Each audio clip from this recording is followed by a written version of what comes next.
Olá, amigas e amigas que acompanham o nosso programa Cena Legislativa, acompanham a gente nas redes sociais, na TV Câmara Fortaleza. Estamos aqui iniciando mais um programa, agora com os novos vereadores que estão começando aí a 20ª legislatura, cheio de projetos, cheio de sonhos, com muita vontade de fazer acontecer agora em 2025. E a nossa convidada é a vereadora Mari Lacerda, do PT, iniciando seus trabalhos no Legislativo. E aí eu quero primeiro agradecer, Mari, você tirar um pouquinho do seu tempo, eu sei que é corrido, você é uma liderança de movimentos, de base, então eu não tenho dúvida que além do trabalho legislativo e institucional, você tem um trabalho também junto às bases, que isso requer muito tempo e energia. Então, tirar um pouco do seu tempo para vir aqui conversar com a gente, conversar com a imprensa e com a população, porque a gente faz essa ponte, é muito importante. Primeiro, agradecer a sua participação e já começar te provocando, né? Assim, para 2025, Mari, assim, o que é que eu sei que você tem muitos projetos, muitas ações, mas qual é aquele que você deposita uma atenção especial? Qual é aquele que você quer terminar 2025 vendo ele aprovado, em ação, já acontecendo? Qual é o seu destaque? Bom, a gente tem, dentro dos projetos que a gente... Primeiro, agradecer o convite também, acho que é um prazer estar aqui, acho que a TV Câmara, né, e toda a parte da imprensa cumpre um papel fundamental, né, da democratização do acesso à informação. Então, parabenizar também todos vocês que fazem esse time e agradecer pelo convite. Esse ano é um ano de muita expectativa, né, mas eu tenho dito que a gente também está chegando aprendendo, né? Isso. A gente tem 4 anos de mandato, temos algumas prioridades, né, de temas e ações para a qual a gente quer ter leis, né, que contribuam com o nosso povo, mas a gente também tem tido muita cautela de entender aquele espaço, de debater as demandas com a população, porque a gente também tem uma avaliação que assim, tem um conjunto de leis que geralmente são aprovadas, mas que pouco a população ela se apropria, né? Então, a gente tem feito isso com muita cautela para fazer um processo também de mobilização em torno das nossas pautas. Uma pauta central do nosso mandato é o combate à desigualdade. Então, a gente tem pensado fortalecer uma cidade extremamente desigual, e essas desigualdades elas se dão, inclusive, pelas questões de gênero, de classe, de raça, de orientação. E aí a gente tem buscado na legislação algo que minimize esses impactos dessa desigualdade.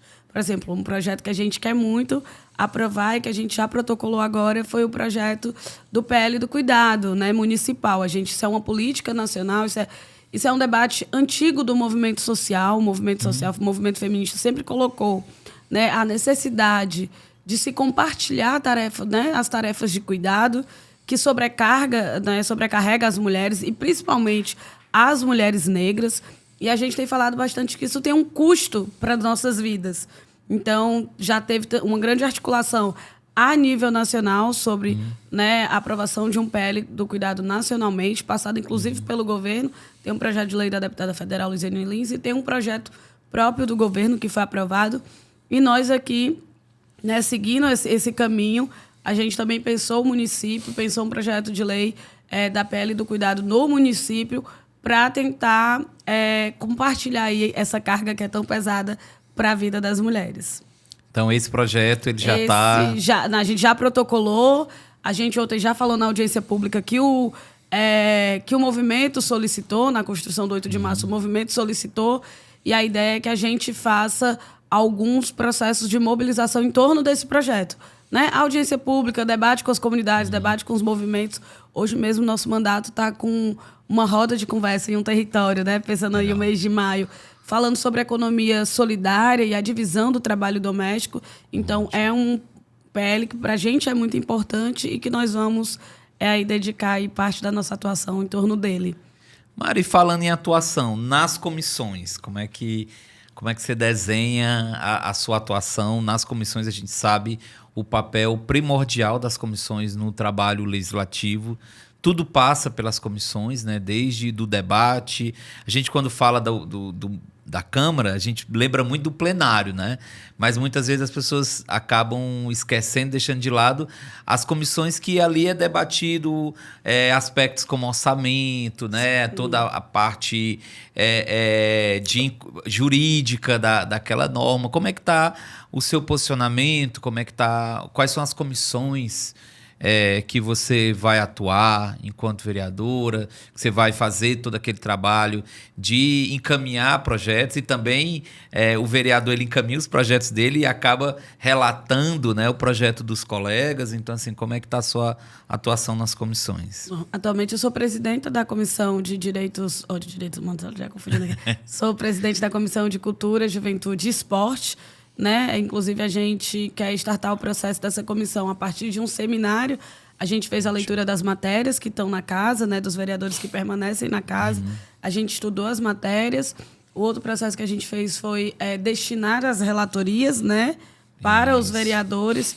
E a gente também tem o intuito de fazer na Comissão de Direitos Humanos, quero falar a Comissão de Cultura, um seminário, né? Para debater o trabalho da comissão. A gente quer chamar as áreas envolvidas, cultura, juventude, esporte, para debater o trabalho da comissão, o que é que a sociedade acredita que deve ser o papel da comissão. Então, visitar os equipamentos, a gente tem várias tarefas aí, né, que se colocam, né, tipo, como fiscalizar e visitar os CUCAs, né, que é uma política muito forte para a juventude.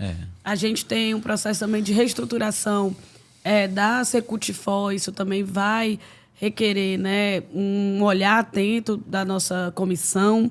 E aí e junto com essa também faço parte da Comissão de Direitos Humanos, uma comissão que tem tudo a ver, né, com o nosso mandato, porque é uma comissão que acolhe as diversas pautas sociais. Já estou relatora de 3 projetos na Comissão de Direitos Humanos e também integro a Comissão do Plano Diretor, que essa, para mim, tipo, que não é uma comissão permanente da casa, mas é uma comissão fundamental. Né, para o debate que nós vamos travar. Sim. E eu que venho do orçamento participativo, né, que assim, participei ativamente desses espaços de participação e debate sobre a cidade, está compondo hoje a comissão do plano diretor, para mim é muito importante. Teve uma primeira reunião a qual a gente participou e a gente também agora está nesse processo do mandato de estudando um pouco o que foi, que já foi construído na gestão passada e quais são os desafios para essa comissão do plano diretor agora, nesse momento. Mari, agora vamos falar de partido, né? Já que você citou aí o orçamento participativo, então é impossível falar do orçamento participativo sem mencionar a Luiziane, sem mencionar o PT, e claro que isso tudo tem a ver com a sua trajetória enquanto liderança, enquanto movimento. Como é a sua percepção do PT retornando à prefeitura de Fortaleza, né? A gente teve as experiências da gestão da hoje deputada federal, naquele momento prefeita Luiziane Lins, aí teve todo o processo de gestão do Roberto Cláudio, do Sarto. Agora, Fortaleza sendo gerida pelo PT, a única capital sendo gerida pelo PT. Isso gera expectativas, claro, nacionais. A gente vê isso nos fóruns de discussão, né? Tá todo mundo olhando para Fortaleza. Eu digo todo mundo mesmo. Imprensa, eu lembro colegas na época da eleição de 2024, a quantidade de jornalistas da Folha de São Paulo, do Sul, né, do Rio de Janeiro, aqui cobrindo mesmo, devido à importância simbólica dessa eleição. Como é que você vê, enquanto militante, enquanto figura que ajudou a construir o PT, esse momento de retorno do PT? Eu estou falando PT por causa do prefeito, eu sei que existe uma frente, né, de partidos, mas a gente lembra sempre do PT. Como é que você vê o PT retornando à prefeitura de Fortaleza nesse cenário de expectativas, nesse cenário aí de foco, de centralização aqui na nossa capital? Primeiro, eu acho que Fortaleza é uma cidade muito rebelde, né? E eu gosto muito dessa rebeldia de Fortaleza, que elegeu a primeira prefeita de capital, a Maria Luísa, que elegeu a Luiziane, reelegeu ela em primeiro turno. E acho que o retorno do PT, nesse momento, se dá essas condições. Assim, primeiro, acho que Fortaleza disse que não queria, né, que tivesse à frente setores que representam o avanço do fascismo, da extrema-direita, o avanço das ideias conservadoras. Então, acho que isso é um grande feito da população de Fortaleza. E acho que o legado que nós construímos ao longo das 2 gestões da ex-prefeita Luiziane Lins abriu caminhos desta vitória do PT nesse atual momento, né? Porque a gente teve um programa, inclusive a população, ela pôde comparar projetos. Ela pôde comparar 8 anos de gestão da ex-prefeita Luiziane com 12 anos de administração do PDT, né? Então, que a gente teve algumas continuidades de políticas da gestão da Luiziane e outras descontinuidades. Então, acho que chega nesse momento fortalezense fazendo uma opção por uma memória histórica e afetiva do que foi e do que representou a nossa gestão, com grandes obras na periferia, com políticas sociais muito consolidadas e fortalecidas. Lembrou o debate da assistência social? Foi um debate muito lá atrás, né? Muito pioneiro para Fortaleza, assim, estruturação de uma secretaria, ampliação de CAPS, CRAS, né? Toda uma rede que foi construída e que, ao nosso ver, foi desmontada nos últimos 12 anos, mas que agora nós temos nosso primeiro desafio é honrar esse legado, né? Acho que é honrar essa memória, mas também colocar o que é que está posto para esse momento histórico, para esse, né, 20 anos depois, o que é que a gente pode construir para essa cidade, que é uma cidade muito batalhadora, que é uma cidade que tem, eu acho, assim, Fortaleza tem uma sede de viver. Fortaleza, inclusive o slogan da nossa campanha foi isso, né? Fortaleza é para viver. Tem uma poética muito bonita essa cidade tem recursos naturais muito bonitos, e aí eu acho que o nosso desafio agora, nesse momento, primeiro preservar, né, em todo o aspecto a questão ambiental de Fortaleza, que está dada, né? Inclusive, hoje nós votamos um veto, uma das extinções das áreas verdes, né? Então, isso é muito importante. Reestruturar uma política, né, de assistência que foi sucateada, foi desmontada, e trazer a periferia, que eu acho que essa é a grande marca, para o centro da gestão.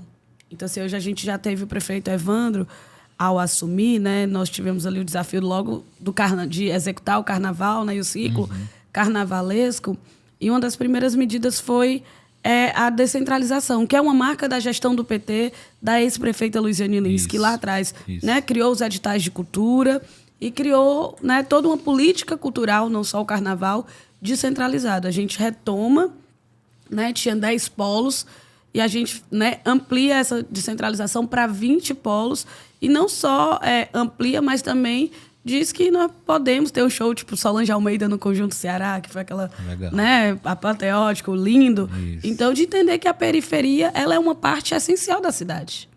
Ela é uma parte, né, e que o Estado ele deve estar olhando para aquelas pessoas que mais precisam. A gente sabe que o desafio é um grande desafio, né? Não é um discurso de narrativa sobre as contas da prefeitura, né? Qualquer economista pode olhar, pode ver. Existe, sim, déficit orçamentário. A gente teve que fazer contingenciamento. Então, estamos esses 3 meses, né? Cortes de salário, não contratação de pessoal, uma série de coisas, porque, inclusive, a capacidade, a Fortaleza está meio com, né, caiu a sua capacidade de pegar empréstimo para poder fazer, né, obras, para poder fazer investimento. Então, a gente primeiro precisa cuidar da saúde fiscal no município, que nesse momento está prejudicada por conta da gestão anterior. A gente precisa retomar esse legado, né, de que a periferia se sinta parte integrante dessa gestão, e acho que a gente tem, já nesse início, dado sinais positivos disso, não só o Carnaval, mas também com a própria ação da vice-prefeita, Gabriela, né, que tem visitado pessoalmente todos os CRAs, lembro que, por exemplo, o CRAS do Bom Jardim, que estava fechado e estava funcionando em outro lugar, mas o espaço do CRAS estava fechado. A gente fez uma visita técnica, a gente escutou a comunidade, a ação imediata foi a limpeza e a abertura do portão que já tinha sido fechado, né, para ali fazer o processo de retomar aquele CRAS para aquele espaço ali naquela comunidade onde ele está localizado. Então, isso é uma ação não só do prefeito, mas uma orientação para todo o secretariado, né? Ouvir a população, atender as demandas da população e saber que a periferia ela é algo fundamental na gestão do PT. Mari, nesse diálogo com a periferia, tornando a periferia protagonista desses processos, a gente sabe que você tem toda uma experiência no diálogo com os jovens, com as mulheres, principalmente com as mulheres negras da periferia. Como é que que tipo de contribuição, né, a partir do momento, claro, dentro das competências de um parlamentar, que a gente sabe que também tem limitações, né? Sim. Mas a partir do momento que você tem esse diálogo também com a prefeitura, com a Secretaria de Cultura, com os órgãos de governo do município, que tipo de contribuição você pretende realizar para que a prefeitura realmente, você citou agora um caso concreto do carnaval, né, de todo esse processo que a gente viu, né, se descentralizando e chegando e fez sucesso.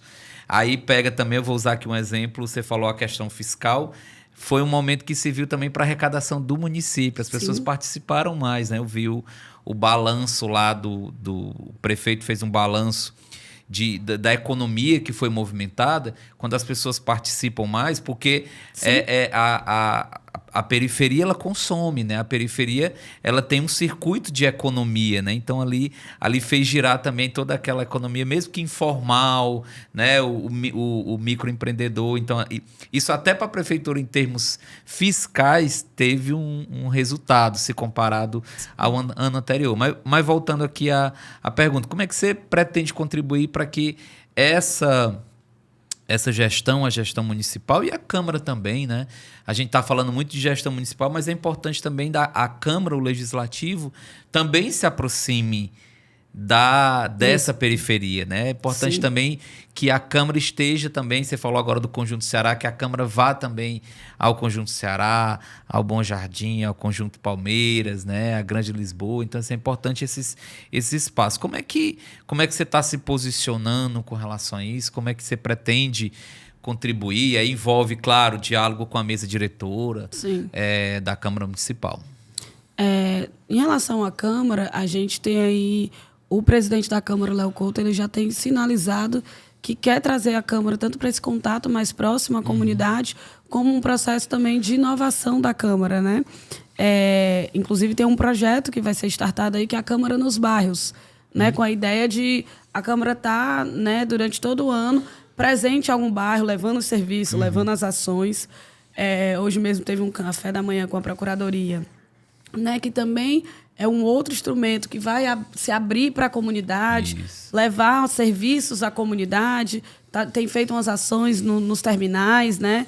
Então, assim, eu acredito, acho que nós temos um desafio na conjuntura brasileira, que é da defesa da política, do fazer política e da legitimação da política, né? Então, assim, acho que esse cenário que a gente vive, ele também fica provocando uma apolitização, e a gente sabe que quanto mais apolítico, isso pode descambar em regimes ditatoriais, em conservadorismo, nessa coisa. Então, acho que esse é o grande desafio, trazer a política para o centro das discussões, do debate, né, da sociedade como um todo.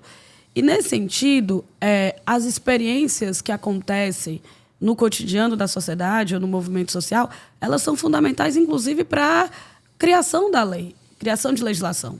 Quando a gente pensa que a gente precisa de creche, né, em tempo integral, a gente entende por quê? Porque as mães precisam trabalhar e precisam ter onde deixar seus filhos. Então, isso é uma demanda, isso hoje é lei, mas é uma demanda que vem do modo de convívio da sociedade. Sim. Vou dar aqui outro exemplo de uma área da qual eu tenho muita relação e que eu gosto bastante e quero poder, nessa legislação, fazer algo do ponto de vista da legislação que contribua. Eu sou muito frequentadora de batalha de rima. né? E as batalhas de rima são experiências de juventude. E, em sua maioria, juventude negra e periférica. Vários jovens participam de batalha, mas a grande maioria é negra e periférica. Hoje, em Fortaleza, existe mais de 20 batalhas de rima. E elas estão aonde? Espalhadas na periferia, em locais estratégicos da periferia. E como esses jovens, eles fazem essa batalha? Na cara e na coragem. Hoje não existe nenhum projeto, nenhuma legislação que garanta a eles o acesso seguro a esses espaços, né? Que chega ali, às vezes, a intervenção da polícia por não compreender, e às vezes você não pode...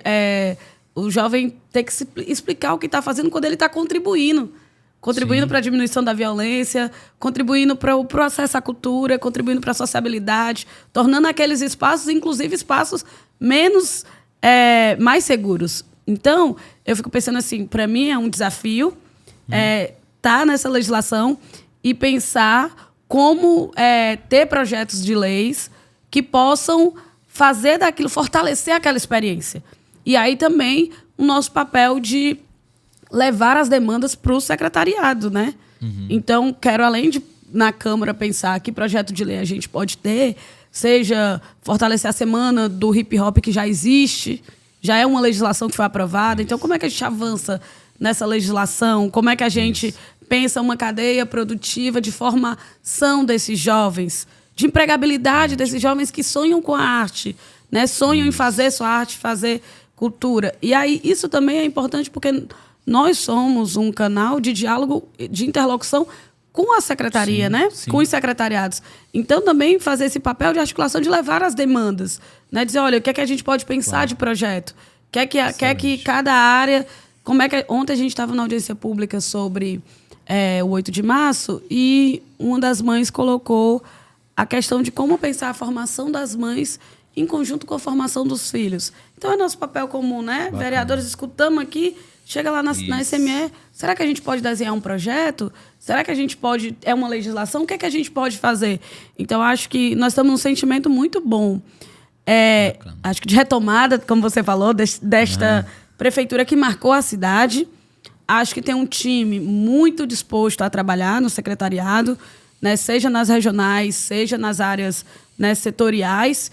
E tenho também muita certeza que todos os vereadores, inclusive os da extrema-direita, estão aqui com muito, né, vivacidade para poder trazer essas questões para casa. Então, eu quero poder pegar todas essas experiências que eu vivi e que eu fui afetada, né, como cidadã, como cidadã fortalezense, pensar que política eu posso fazer que contribua, que diminua esse impacto. Eu venho da periferia de Fortaleza. Para mim ter acesso à cultura, que no meu bairro, né, não tinha nada, não acontecia, eu tinha que esperar o Corujão, 5 horas da manhã, né, tipo, tem os horários do Corujão, ou dormir na casa de amigo. Então, como é que você pode fazer com que, agora que eu estou, né, enquanto vereadora, o que eu posso fazer para que a cultura chegue naquele jovem, para que ele possa ter acesso? Né? Então, eu penso muito assim nessa trajetória que eu atravessei, né, de superação, seja da pobreza, da falta de acesso a determinados lugares. O que a gente, chegando aqui, o que nós podemos fazer? Né? Seja na ação legislativa, seja apresentando isso para a gestão. Né? A gente tem foi debatido bastante na campanha do Evandro, a ideia do passe livre cultural. E esse é um debate que nós queremos fazer com a gestão. Nós queremos que a gestão implante o passe livre cultural, que as pessoas tenham acesso ali, aquele dia que a passagem é mais barata, que eu não tenho passagem, para você ir no equipamento de cultura, né, e ver uma exposição. Faz toda a diferença. Faz toda a diferença. A pessoa entender que pode circular a cidade é um negócio assim que muda a perspectiva de olhar da cidade. Totalmente. Né? Perfeito. Mari, são muitos projetos, são muitas ideias e sonhos e articulações, mas o nosso tempo aí já está se esgotando. Quero agradecer a sua participação, a sua dedicação, né, o seu entusiasmo. A gente, aqui te ouvindo, a gente vê o seu entusiasmo. Acho que quem está nos acompanhando também sente isso. E quero colocar aqui o programa à disposição para quando esses projetos começarem a caminhar pela casa, e você quiser trazer para aprofundá-lo, fazer uma discussão, trazer outro parlamentar também, que a gente sabe que não se constrói nada sozinho, mesmo no parlamento, né? Você tem que ter o apoio de outros parlamentares, de outras mulheres parlamentares, isso é construído coletivamente. Então, o programa está à disposição. Eu que agradeço, foi ótima a conversa e vou vir, viu? Vou voltar. Quero aproveitar tudo que a Câmara pode dispor, né, aos vereadores para a gente fazer essa comunicação, para a gente estar informando o povo, estar divulgando aí os trabalhos, porque é fundamental. Acho que a população ela precisa também se apropriar do que a gente tem feito para poder defender. Perfeito. Né? Tem como... Eu que agradeço, Mária. É isso aí. Esse foi o nosso Senda Legislativa de hoje. Vejo vocês no nosso próximo programa.